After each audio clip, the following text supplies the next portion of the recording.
Welcome back to the Awakening Potential Show. It's where ordinary softens and the extraordinary is allowed to emerge. I'm your host, Karen Rudolf, transformational journey guide, speaker, founder of Tranquil Solutions, and author of the Spiraling Up Command Your Light book.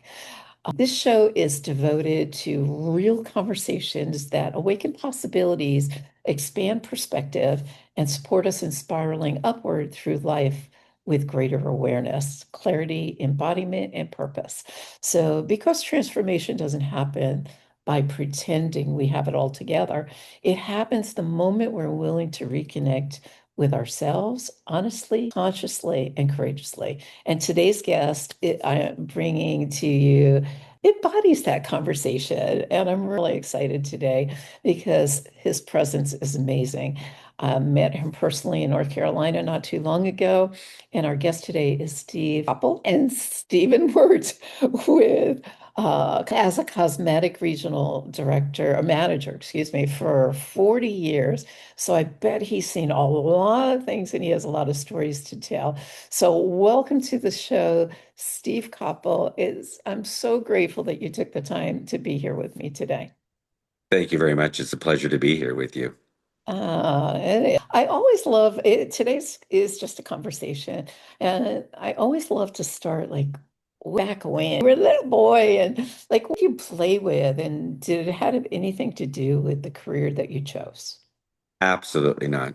As a little boy, I was all about trucks and cars and on my knees crawling and scooting my little cars across the ground, the dirt, the cement, and it was about my red express wagon that I absolutely loved, and one leg in, one leg out, and I kind of myself as if I was on a two-wheeled scooter.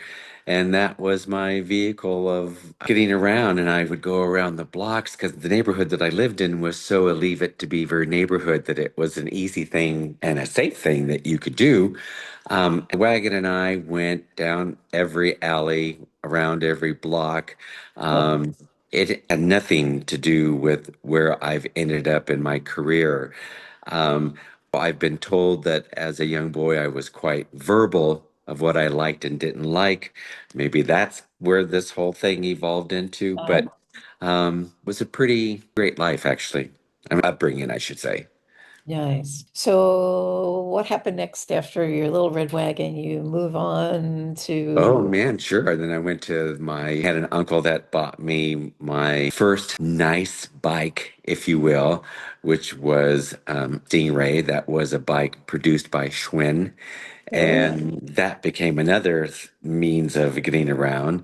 And from the Schwinn to then finally high school, and then my first car, and then second car, third car, so on and so forth. And grew up and decided that I didn't want to live in Santa Maria any longer, not because it wasn't a great place. It was just that I wanted to move on. My mom and my stepfather were in New Mexico, so I went to New Mexico to see them. And then I ended up staying there for a couple of years. Um, nice. from there, I ended up in Los Angeles, and that was the beginning of, let me think, 76-ish. Disco just hitting the if you will. And, oh, absolutely. I And, remember. number two, that was me. Hey, that was My me. curly hair and The my woman. collar pointed shirts and my billowed sleeves. And I was the dancing queen. You know what? I just love that era and I so miss it. And I guess every generation, everything, everyone has something. Yes. I hold on to that one near and dear. I love to dance as a result of that. I was the hustle Oh, queen. oh, And now they call it like West or East Coast dancing, or I don't know what. Yeah, but it's like, wait a minute, that's the hustle. yes. Oh, yeah. Oh, absolutely. Oh, I mean, anyone who knows me, I'm the disco guy. I 2 bars of a beat of a song and I'm in, whether dance it, to bob to it, to sing along with it, to Yeah. just reflect of the time of where I was and what I was doing. What a great time I had, I'll tell you now. So, Mhm. um, yeah, a great place for me. And actually was the place where I came out. So that made it even more exciting. And so 11 years in the Los Angeles area, and then I moved to Northern California, lived in Palo Alto for years. And I had, let me go back, and I had started my cosmetic business or not my business, but I started in the industry of cosmetics back in Los Angeles. Then I took that with me to Northern California and have cosmetics and fragrances ever since, working for different companies. What a great career. It was the time to be in such a profession. The perks, the travel, the nuance, the fashion, the bottling, the fragrance introduction, the connections with people. Very exciting. Very What got exciting. you, what got started in cosmetics, I guess? It's not Well, cosmetology. actually, when I had moved to Los Angeles, I was working in banking, and I just began to think that that was a little, didn't know where that was going to go. And in all honesty, I started modeling when I was in Los Angeles. So when I did the modeling part, then I thought, oh, I need to have my own time frame so that I can work when I need to work and then do the modeling. Well, modeling was still the working, but I mean, I would segue more time modeling.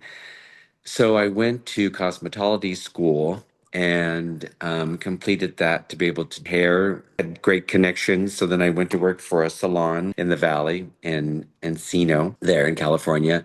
And that was pretty cool. But then I kept asking myself, what am I doing? I really didn't want to be there. And no offense at all, because I love every aspect of it, but I didn't want to I felt that there was something. Did I know what the more was? No, but I just felt there was something more. So from there, I want to uh, pause you a second, yes, Ethan, because I don't want to skip over this, right? We have a listening audience. We're all about awakening potential here. okay, And for somebody who's listening, one of the things that I heard you say was that you knew there was something more. It was a yes, good feeling, right? It was something within you.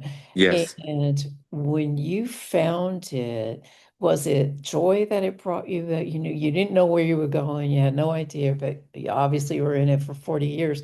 It must have created something within you it that, did. yeah.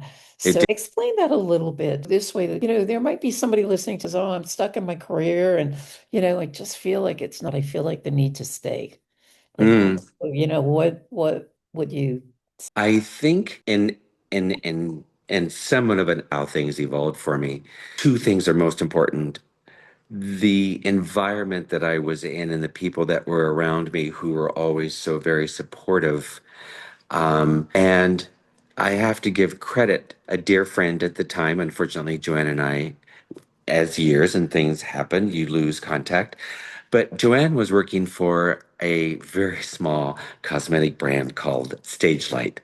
And the Stage Light was absolutely all about the disco. It was the sparkle What? powders, the glitter, the gleam, the whole high fashion. And the store that I was working at, the owners decided to bring that brand of cosmetics into their environment. And one day there was a lady who came in and said, oh, there's cosmetics. Anybody here working? And the owner, Tony, said, well, let me, not right now, but let me see if I can get someone to help you. So my name was called and I came over and started talking to her. And so I was showing her different parts of the cosmetics, eyeshadows and blushes and lipsticks and liners and blah, blah, blah. And Yes. I thought, wow, really cool. I really like this. And plus I was really happy with what I had done. And mind you, the amount of knowledge taught was outside of just classes that I had enrolled myself in. But the big hoorah was in that environment.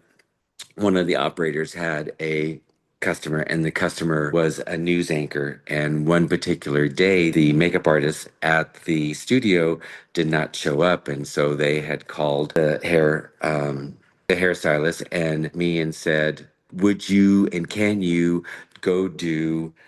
Only being cautious of mentioning names, said, "Can you go and do her makeup?" And I said, sure. Now, on the inside was, oh my God, what did I just commit to? On the inside, oh my God, where am I going? What am I doing to myself? It was kind of a panic, but I said what I said and got in the car, drove to the studio, did her makeup. Um, she was doing a pre-take for 11 o'clock news.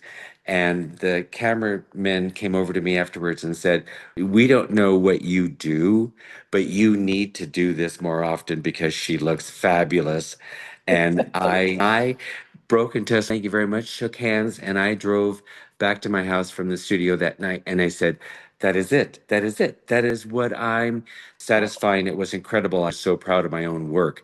It was kind of the artist without being the canvas, but being a face. And from that night, I've been in cosmetics ever since. So Uh, it's a step out of your body. It's if you're given that opportunity to sometimes just grab it and you hang on and you go, dear God, help me with this one. And it worked out beautifully. And the anchor of that I did do that night, her and I have maintained friends and we're still friends. So there was a win-win to the whole situation. So love it. that's what I can share. And if something pops up in front of you, sometimes you don't need to beat yourself up to think about what it is you're going to do. You just need to grab it. And that time will tell you right then and there, either you're going to stay with it or you just move on. Right, exactly. And you learn as you grow, and And they you say learn is, oh you my get gosh. better and better the more you do Oh my it. gosh, absolutely. Yeah. So from there, once I made the decision, then I walked into a department store there in the valley, and it was Robinson's, which J.W. Robinson's, which doesn't any longer, and walked into the cosmetic department and started talking to some of the girls out of the blue, and then the cosmetic manager came over to me and said, "I understand you're interested in cosmetics," and I said yes, and she said, "Well, what do you want to do?" And I said, "I don't know. What do you have?" And she said, "Well, this line over here, Borghese, needs somebody to be a representative during the day. I can hire you, come to work in the store. What do you think?" The bottom line, I said, yes. So I went to work for selling Borghese. And from there, had a major trauma take place, better and healed from the trauma. And then I said, it's time for me to move out of Los Angeles. So I moved to Northern California and you talk about the learning and you talk about the progression is again those steps that you take that are not your norm Right. and you know when you come from a small town like you have that intuition or that intuitive means of what you're going to do or that aggressive or that synergetic personality you just do. And with that I'll preface so moving to Northern California, I drove into San Francisco, I walked into Neiman Marcus, and I went over to the Chanel counter, and the person there, Owen Thurman, great guy, says, "Can I help you?" And I said, "Well, yes." I said, "I just moved here from Los Angeles and I'm looking for work." And he said, "Do you do makeup?" And I said, "Yes, I do." And he says, "Oh, would you want to, if I call a customer over, are you comfortable enough to work on her here in front of me so I can see how you do?" And I said, "Oh my God." I said, "Absolutely." Well, the story ends that he had a young lady come and sit in a chair. I started to do her makeup. Next thing you know, behind me, there's a line of like, I don't even know the line of women behind me, and they're all going to Owen and asking for their turn to sit with me. And I ended up doing makeup for 5 hours when I walked in the store just out of the blue. And then Oh, his regional called me that night, and then I went to work for Chanel and was with Chanel for the longest time. And that learning process was all about the luxury. It was all about the protocol and the demeanor and the manners and how you present yourself and trying to do. And for me, trying to do was just to make every woman that sat in front of me as delightfully beautiful as I possibly could. And it's a win-win. So all those, as the old saying goes, when you do what you love, it's never work. It was never work. And love then it. from that, it just goes on to so many more years of other things and other positions.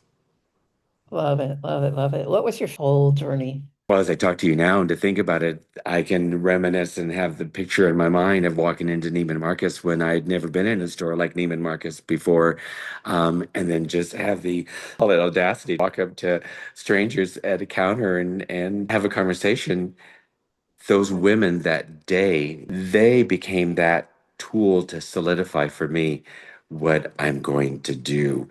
Other notches, I mean, I had the anchor person cement the step by step by step by step, but they just kept getting better and stronger. Therefore, I stayed in it and looked for those avenues to grow to end up being a regional in the industry. The brushes were set aside, no more applications, but now looking for people to work for the company that I work for that could instill and do what I've done. I have that passion, that drive, and that want to have the smile and to have someone in front of you tear up because you give them the mirror and they take a look at it and go, "Oh my God, I can't believe this.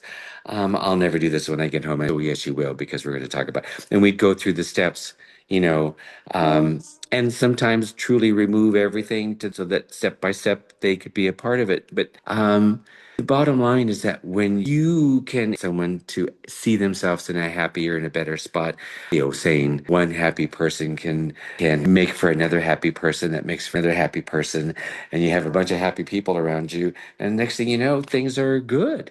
Life is yeah, good. life, and it really true artistry.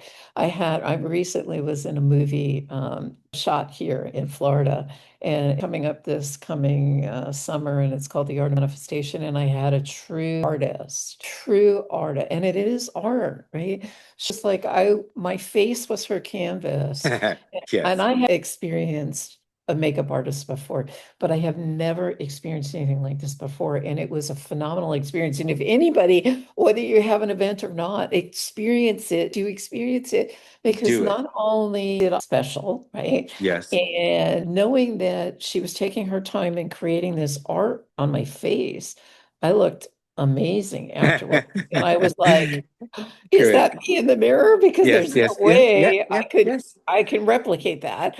And what I say is, yes, you can, but you taught your people. I didn't ask. I didn't open my mouth and ask me, how did you do it? Because she was coming at me with, I mean, she literally had Yeah, yes, three yes, suitcases. She also did was, my hair is long and thick, and she worked on me for a while.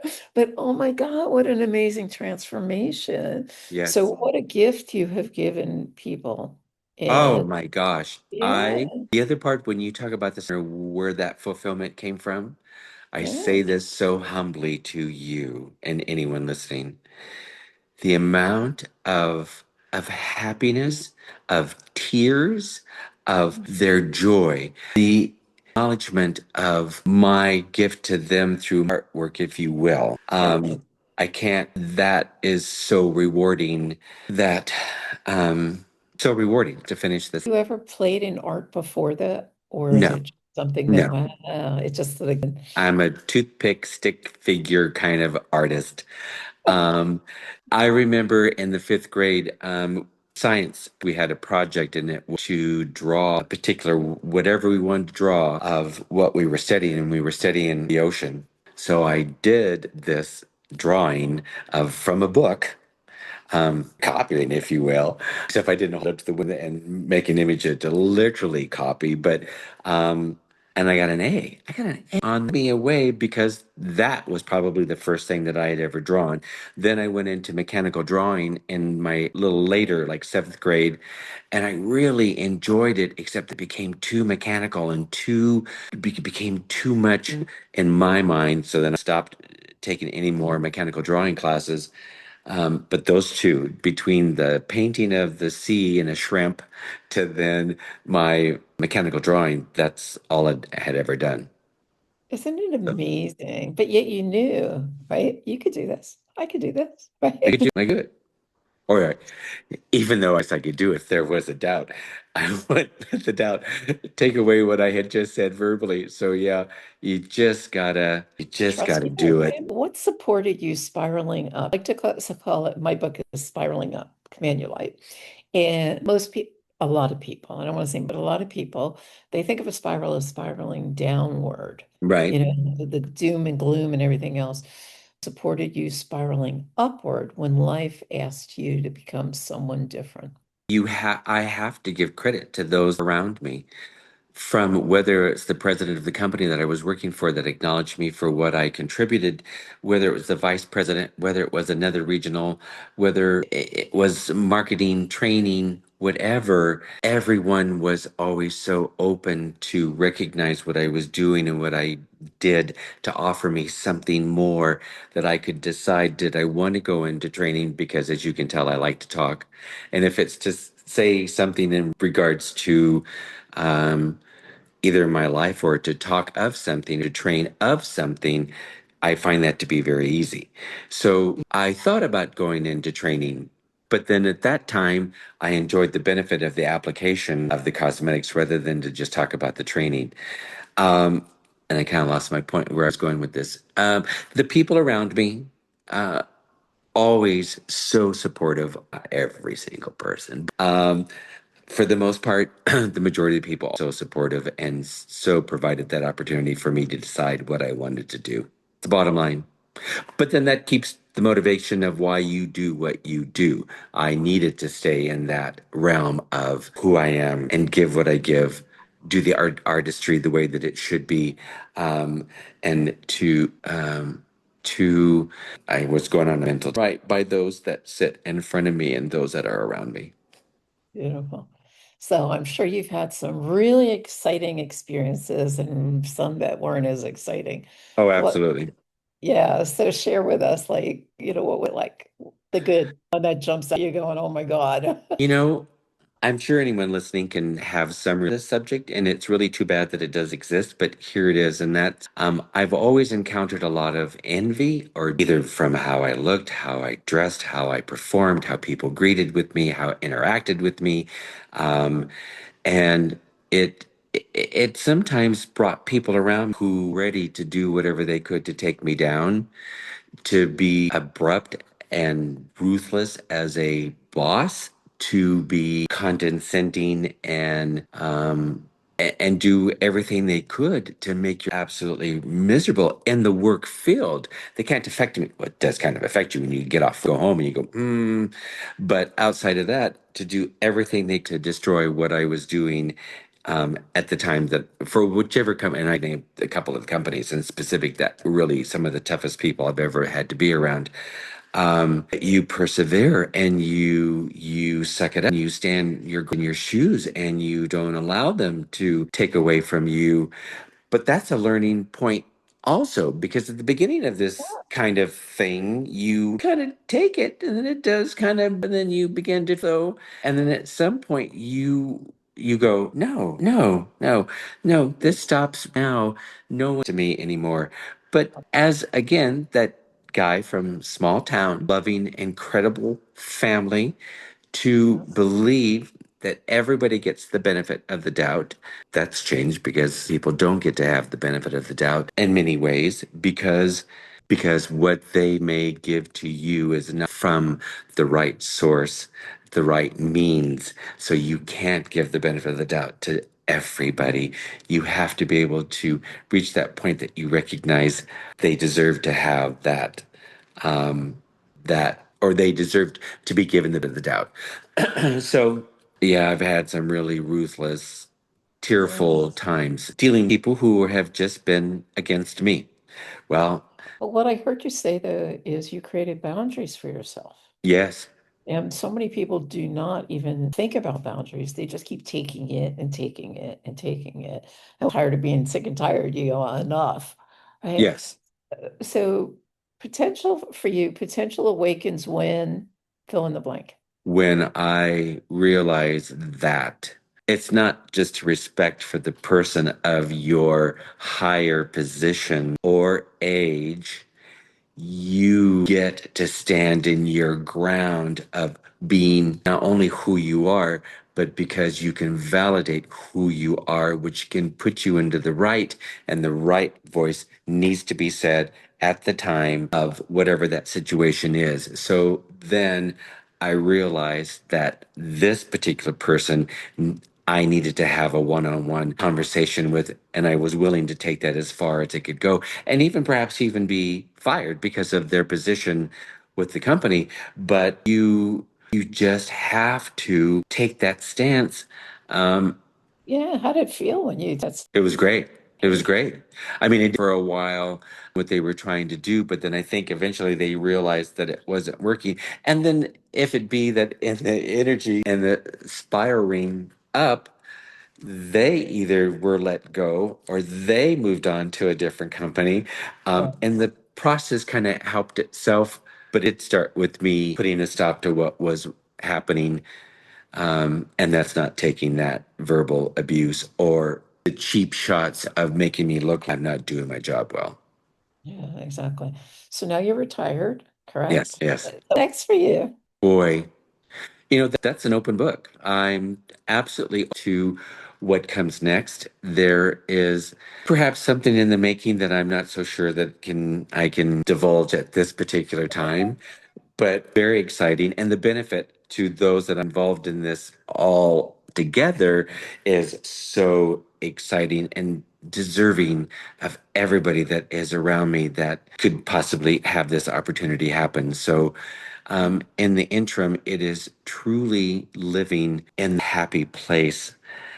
I'm so fortunate for things to be good. Is everything perfect? Absolutely not. Could something be a little bit better? Absolutely so. But you need to really recognize where you are, give thanks to that. And yes, I do believe in God. And yes, I do believe that you need to give, oh, give.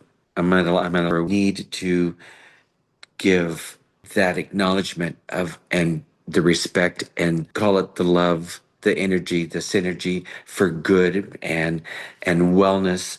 And it's not just for me, but anybody that is around you. And because I do believe that breeds good. And a smile brings a Absolutely. smile, and the kindness in the tone of voice promotes another kindness of a tone of voice. It passes on. Absolutely. Absolutely. So I'd like to pause here for a moment because Yes. if I'm not mistaken, you have a gift for our listening audience. What might that I be? do. I do. Excuse me. In the last company that I was working with for years, her name is Lolita Lampica. She originates in Paris, and she of course, was for wedding gowns and designer. And she's kind of the Vera Wang in the day of her incredible gowns. And so she did a fragrance, and the Lolita Olympica fragrance was most popular. And I have some deluxe sample, little gift set for those if there is a criteria then for the 3 5 persons who want to chime in to our time of talking today, then I'll be happy to send a gift assortment of deluxe miniatures of some of her fragrances. And they're not all of her fragrances, but some of them. And that's just to kind of validate my time of being in the as long as I've been in the industry, Oh, which has always been a good one. It's been great. As I started to say previously, in the times of doing what you do, I definitely did it when everything seemed to be so flourishing. The travel was easy. Boy, I could start to dissect that and I won't go there, but it is, yeah, it was a great. and what a contribution you are. And thank you for gifting. So, how about for the first 3 to 5 people you said Yeah, that sure. they awaken all of um, Stephen's information will be shown along with the gifts opportunity. And if you put the word contact him and put the word awaken, he'll know where this came from. Yeah. And then this way you can connect and get what a great, and that I could smell it from here. It's like Can you? my olfactory nerves just I always like to end the show, Stephen, with what I call you've already dropped so many pearls of wisdom. What is one pearl that comes to mind immediately that you want to leave the listeners with from your life's experience? Pearl. Hmm. Pearl. Um, as I take up childhood to reflect upon the men in my family that truly were to me, they may not have known it then, but they did become mentors for me, as well as some other people, of course, especially in the working field. I've worked with incredible, passionate, loving men that um, helped me hang on to this pearl. And the pearl is be true to yourself, be trusting of yourself, make sure to love yourself, and operate with the best intentions to bring a good. So that may have been 4 pearls, but it Okay, was that's so they beautiful. are they're on the loop. It doesn't happen without the. That's just how I feel. Beautiful. Yes, this has been amazing. And to realize that in the short time of knowing you, in this short time of exchanging this conversation, how you have awakened and have me so involved in this path that I talked about, but I truly have just lived, reshot it, reframed it, re this whole time. And you've given me the of enjoying that journey of to be in this part in front of you. So thank you very much. Thank you. One last question, if you would. Oh, I I don't have know. I have just started I have many years ago what I call Mosaic. It's an online digital product that basically taps into the subconscious mind. And I have a school community that's beginning and up and running. And one of the things that came to me, because I'm interviewing the most amazing people, from all walks of life, from all and so on and so forth. And people are people in my book and have experiences. So what I started creating was called Awakening Mosaic, the Awakening Mosaic, and it's going to be a community and it will have your name on it. So you'll have your own little title. And what I would love to do is pay it forward to the next guest that comes in. So my question to you being the first of the next guest, you Yes. already answered, right? So now, what is one question that you want to leave for the next guest to answer? Oh, oh, oh. My gosh, immediately I'm thinking of gradings. Then I think about perhaps in someone's career that they could and the question would be, actually you might have been asked me, what was the furthest thought you had that sparked the thought of who you are and what you're doing? I like that. What's the first thought of what sparked who you are and what you're doing? So if you want to answer that for yourself now, I mean that I'd be open to hearing it, but it will be the question that I the next conversation with.